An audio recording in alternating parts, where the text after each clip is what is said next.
दोस्तों, दुनिया भर से जुड़ी बड़ी खबरों में आपका खैर मकदम है। जहां सबसे पहले बात की जाए Hezbollah chief Sayyed Hassan Nasrallah की जनाजे की नमाज जो है जुम्मे के रोज अदा की जाएगी। वहीं रूस नसरुल्लाह की शहादत को लेकर के यूएन में भड़का है, तो वहीं ईरान का समर्थन करने पर यूएन पर ही बैन लगाने का काम इजराइल द्वारा कर दिया गया है। वहीं ईरान ने कतर को साफ तौर पर यह पैगाम दे दिया है कि वो जंग नहीं चाहता और अगर इजराइल हमें बार बार उकसाएगा तो हम इससे भी ज्यादा कई खतरनाक प्रतिक्रिया दे सकते हैं। ये तमाम दुनिया भर की 10 बड़ी खबरों में आपको रूबरू कराऊंगा, पर सबसे पहले अपील के पल पल न्यूज को सब्सक्राइब कीजिए, बेल आइकॉन दबाइए, वीडियो को ज्यादा से ज्यादा शेयर कीजिए, लाइक कीजिए, कमेंट कीजिए और सच्ची पत्रकारिता को बचाने के लिए चैनल को ज्वाइन कीजिए। बढ़ते हैं पहली खबर की तरफ, जहां जुम्मे को होगी नसरुल्लाह की तदफीन। सबरीन न्यूज ने गुरुवार को एक खास रिपोर्ट जारी की, जिसमें यह कहा कि हिजबुल्लाह के शहीद चीफ का जनाजा शुक्रवार को होगा। हालांकि इस रिपोर्ट में जनाजे के वक्त और जगह के बारे में कोई तफसील नहीं दी गई है। शहीद सैयद हसन नसरुल्लाह को पिछले जुम्मे को इजराइल के एक टारगेटेड एयर स्ट्राइक में बेरूत के उपनगरीय इलाके में शहीद कर दिया गया था, जहां इरना की रिपोर्ट के मुताबिक जायूनी वजीर आजम बेंजामिन नेतन्याहू ने अमेरिका की मदद से न्यूयॉर्क में मौजूद यूनाइटेड नेशन के मुख्यालय से हसन नसरुल्लाह को कत्ल करने का हुक्म दिया। इस हुक्म के बाद इजरायली जंगी जहाजों ने बेरूत के घनी आबादी वाले इलाके में 2000 पाउंड के अमेरिकी रॉक क्रॉसिंग बम गिराए, जिसमें नसरुल्लाह और कई बेगुनाह आम नागरिक शहीद हो गए। 64 साल की उम्र में शहीद होने वाले सैयद हसन नसरुल्लाह ने 32 साल तक हिजबुल्लाह के महासचिव के तौर पर अपनी खिदमत अंजाम दी। उनका जाना हिजबुल्लाह के लिए एक बड़ा नुकसान भी माना जा रहा है। वहीं दूसरी खबर आप देख सकते हैं कि रूस यूएन में भड़का है। रूस के राजदूत ने बुधवार को संयुक्त राष्ट्र सुरक्षा परिषद की इमरजेंसी मीटिंग में कहा कि हिजबुल्लाह के चीफ की हत्या का लेबनान पर पूरे मिडल ईस्ट में बहुत खतरनाक परिणाम होगा। इजराइल को इन अंजाम का बुरा इल्म था और उन्होंने जानबूझकर यह कदम उठाया है। उन्होंने आगे यह भी कहा कि जुलाई के आखिरी हफ्ते में तेहरान में हमास के लीडर इस्माइल हानिया का कत्ल, ईरान भी इस टकराव में शामिल हो गया है, मगर ईरान ने 2 महीने तक सब्र से काम लिया है। गजा में जारी जंग और लेबनान पर इजराइल के नए हमलों का जिक्र करते हुए रूसी राजदूत ने कहा है कि मिडल ईस्ट तेजी से एक मुकम्मल जंग की तरफ बढ़ रहा है। उन्होंने ये भी कहा कि गजा में इजराइल की बढ़ती हुई कार्रवाइयों पर चिंता का इजहार भी किया है और कहा है कि अंतर्राष्ट्रीय बिरादरी को इस जंग को रोकने के लिए फौरी तौर पर दखल देना चाहिए। साथ ही उन्होंने दक्षिण लेबनान की सरहदों पर बनी खतरनाक सूरत हाल की तशवीश जताई, जहां इजराइल की जमीनी कार्रवाई का अंदेशा है।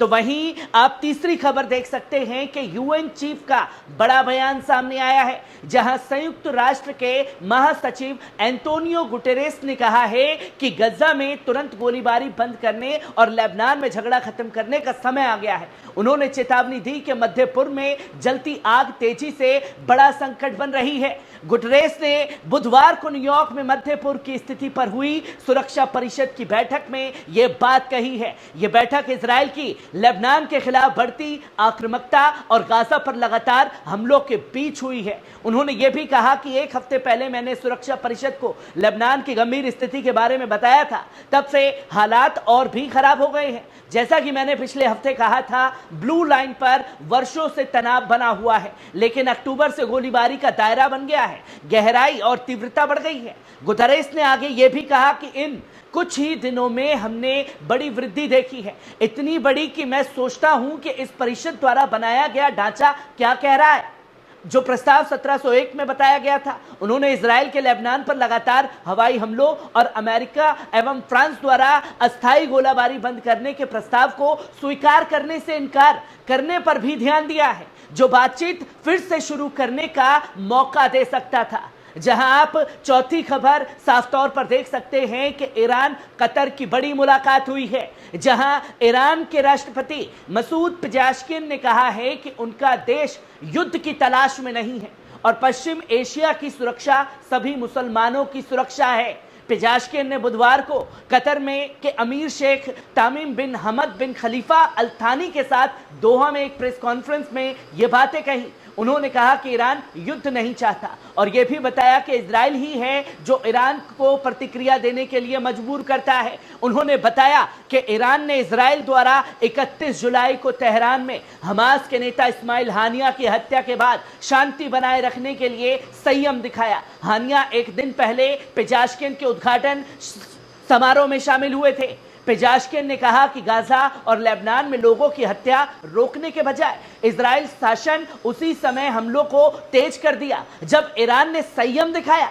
उन्होंने कहा कि इस्लामी गणतंत्र को प्रतिक्रिया देने के लिए मजबूर होना पड़ा। उन्होंने ये भी कहा कि ईरान द्वारा इजराइल सैन्य सुरक्षा ठिकानों पर लगभग 180 मिसाइलें दागने का जिक्र किया। यह कार्रवाई हानिया और लेबनान के हिजबुल्लाह नेता सैयद हसन नसरल्लाह की हत्याओं का जवाब था। नसरल्लाह को 27 सितंबर को बेरूत में इजरायली हवाई हमले में शहीद किया गया था। वहीं पांचवी खबर आप देख सकते हैं कि ईरान रूस की भी बड़ी मुलाकात हुई है, जहां अली अकबर वलियाती जो इस्लामी क्रांति के सर्वोच्च नेता के अंतर्राष्ट्रीय मामलों के सलाहकार हैं, उन्होंने कहा कि ईरान और रूस के बीच संबंध नजदीक और तेजी से बढ़ रहे हैं। वलियाती ने बुधवार को तेहरान में रूस के राष्ट्रपति व्लादिमीर पुतिन के विशेष दूत अलेक्जेंडर से मुलाकात की और ईरानी समाचार एजेंसी ने इस बात का खुलासा भी किया। दोनों पक्षों ने द्विपक्षीय सहयोग और क्षेत्र की हाल घटनाओं, खासकर गाजा और सीरिया एवं लेबनान के संकट पर समाधान पर चर्चा की। वलियाती ने जायोनी शासन के अपराधों और फिलिस्तीनियों के खिलाफ चल रही हिंसा का जिक्र करते हुए अमेरिका और कुछ अन्य पश्चिम देशों के समर्थन से लेबनान और सीरिया के खिलाफ हाल की आक्रामकता को भी बताया है। उन्होंने कहा है कि इस शासन की हिंसा को रोकने की जरूरत है। पुतिन के सहायक अलेक्जेंडर ने वलियाती के साथ बैठक से संतोष व्यक्त करते हुए तेहरान और मॉस्को के बीच संबंधों को मजबूत करने पर भी जोर दिया है और उन्होंने पश्चिम एशिया की स्थिति को लेकर चिंता जताते हुए कहा है कि क्षेत्र के मुद्दे बहुत संवेदनशील हैं, हमें शांति और स्थिरता और बढ़ाना चाहिए। वलियाती ने अलेक्जेंडर से कहा कि सहयोग बढ़ाने और मौजूदा संकटों को हल करने तथा शांति और सुरक्षा स्थापित करने के तरीकों पर चर्चा करनी चाहिए। वहीं छठी खबर आप देख सकते हैं कि ईरान इजराइल को सबक सिखाने के लिए तैयार है। वहीं ईरान के राजदूत हुजैतुल्लाह सुल्तानी ने कहा है कि मंगलवार को इस्लामी क्रांति गार्ड कॉर्प्स द्वारा किए गए मिसाइल हमलों का जायोनी शासन के अपराधों के खिलाफ ये एक सही प्रतिक्रिया थी। सुल्तानी ने वेनेजुएला की आधिकारिक समाचार एजेंसी एक विशेष इंटरव्यू में ये बातें कही। ईरान की प्रतिक्रिया जायोनी शासन की आक्रामकता गतिविधियों के खिलाफ संयुक्त राष्ट्र के चार्टर और अंतर्राष्ट्रीय कानून के दायरे में थी, जहां गुरुवार सुबह की रिपोर्ट के अनुसार सुल्तानी ने अंतर्राष्ट्रीय संगठनों की असफलता और जायोनी शासन द्वारा किए जा रहे अपराधों और खून खराबे के खिलाफ कार्रवाई करने में उनकी व्यक्ति की। उन्होंने यह भी कहा कि ईरान हमेशा क्षेत्रीय शांति और सुरक्षा के प्रति प्रतिबद्ध है।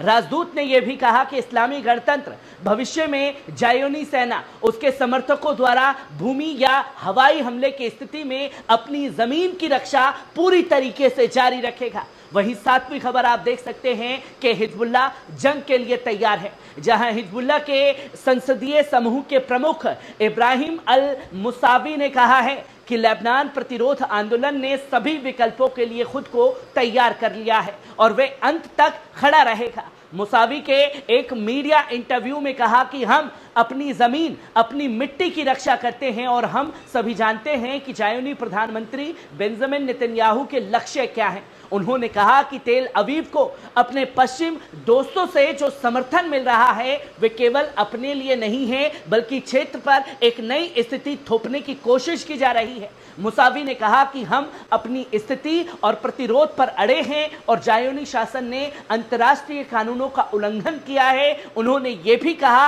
कि आप आज के प्रतिरोध की सफलताओं और उपलब्धियों को भविष्य में देखेंगे और हम इजराइल के आक्रमण के खिलाफ अपने कर्तव्य को पूरी तरीके से निभाएंगे। वहीं आप साफ तौर पर आठवीं खबर देख सकते हैं कि गाजा में नरसंहार जहां पश्चिम कॉर्पोरेट मीडिया पिछले 11 महीनों से गाजा में मानवीय संकट के दौरान इजरायली युद्ध मशीन द्वारा किए गए अपराधों को पश्चिमी और वैश्विक जनसंख्या में बेचने में व्यस्त रहा है।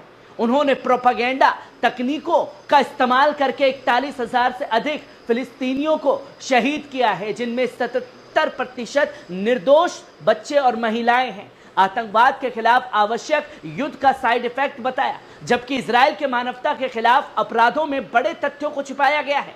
तथ्यों को छिपाकर, खबरों को दबाकर और झूठी चर्चा बनाकर पश्चिम मीडिया ने गाजा में चल रहे नरसंहार में महत्वपूर्ण भूमिका निभाई है, जो कि इजराइल के युद्ध अपराधों के खिलाफ लंबे समय से क्रूर और अमानवीय घेराबंदी में की जा रही है। केंद्र निवासियों के खिलाफ इजराइल की सेना, जिसे पश्चिम द्वारा पूरी तरह से ठहराया गया है, अमेरिका, ब्रिटेन और कुछ अन्य पश्चिमी देशों का व्यापक समर्थन है। ये दोनों प्रमुख स्तंभ हैं जिन्होंने नेतन्याहू और उसकी आपराधिक टीम को गाजा में सामूहिक हत्या जारी रखने और सभी अंतर्राष्ट्रीय सीज फायरों की मांगों का विरोध करने की अनुमति दी है।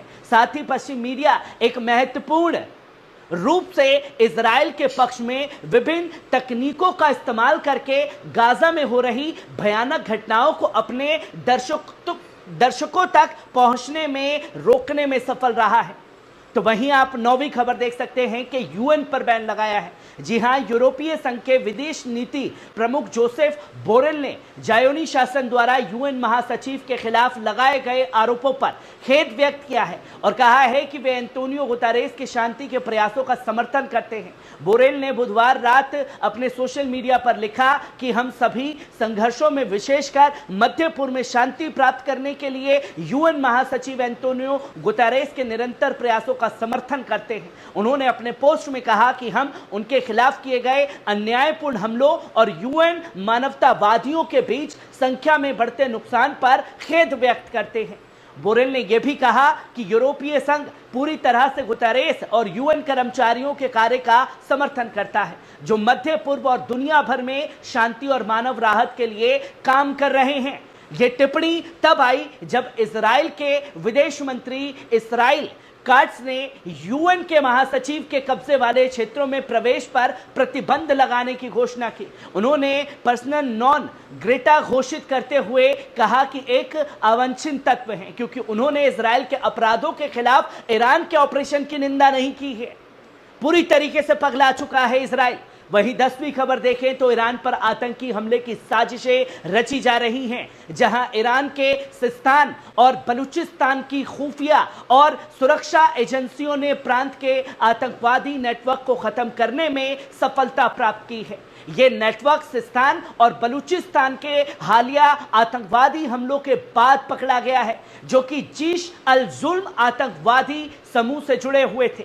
विदेशी जासूस एजेंसियों द्वारा समर्थित इन हमलों में कई सुन्नी बलूच नागरिकों और सुरक्षा गार्डों की हत्या की गई थी। रिपोर्ट के अनुसार प्रांत की सुरक्षा और खुफिया एजेंसियों ने इन अपराधों के अपराधियों पर एक बड़ा प्रहार किया है। अधिकारियों के हवाले से कहा गया है कि कई व्यापक खुफिया ऑपरेशन किए गए हैं, जिसके परिणाम प्रांत के दक्षिण में स्थित नेटवर्क के मुख्य डिजाइनरों और अपराधियों की टीम को पकड़ा गया है। रिपोर्ट में यह कहा गया है कि 11 अक्टूबर को एक ऑपरेशन के दौरान सुरक्षा गार्ड्स और आतंकवादियों के बीच कई घंटों तक गोलीबारी का आदान प्रदान भी हुआ, जिसमें 3 आतंकवादी मारे गए, कुछ गिरफ्तार भी कर लिए गए। आतंकवादियों के मुख्यालय से बड़ी संख्या में हथियार और महत्वपूर्ण मात्रा में गोला बारूद भी बरामद कर लिया गया है, जो कि दुनिया भर में उथल पुथल मची हुई है। जहां यूएन लगातार इजराइल के आतंकवाद को आतंकवाद कह रहा है, और जब इजराइल के आतंकवाद पर बड़ा पलटवार ईरान की तरफ से किया गया है, तो इजराइल पगलाया है कि भैया हमारा हमला आतंकवाद है, और जब कोई हम पर हमला कर रहा है तो उसे आतंकवाद नहीं कहा जाता।